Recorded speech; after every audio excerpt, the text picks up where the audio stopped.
بسم اللہ الرحمن الرحیم۔ السلام علیکم ورحمۃ اللہ وبرکاتہ۔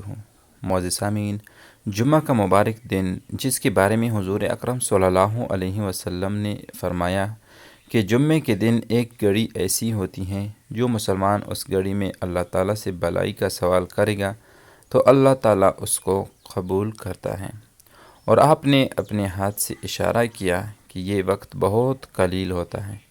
ایک اور حدیث میں حضور اکرم صلی اللہ علیہ وسلم نے فرمایا کہ اس گھڑی کو عصر کے بعد تلاش کیا کرو۔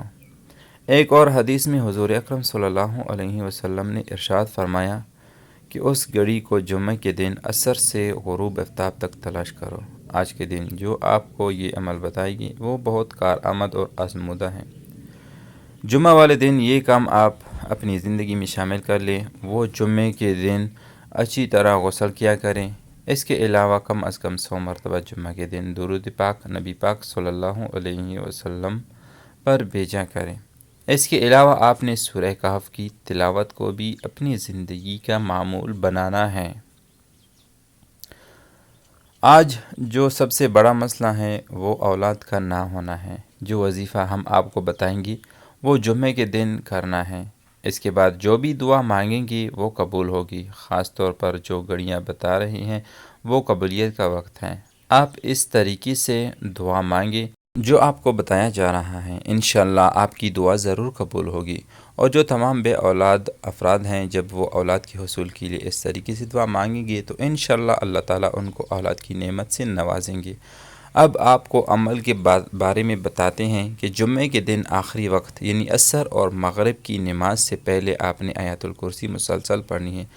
آپ نے بلا تعداد پڑھتے رہنا ہے۔ کم از کم 500 مرتبہ آپ نے آیت الکرسی پڑھنی ہے۔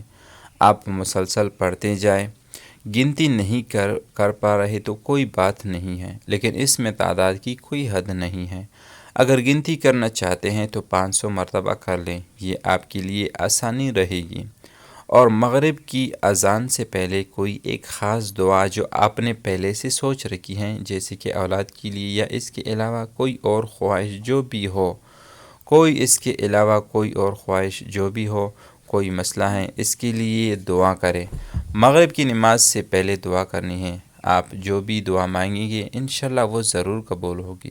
آپ نے یہ عمل کم از کم 3، 7، 11 یا پھر 21 جمعے تک مسلسل اسی طریقے سے یہ وظیفہ کرنا ہے۔ جزاک اللہ و احسن الجزا۔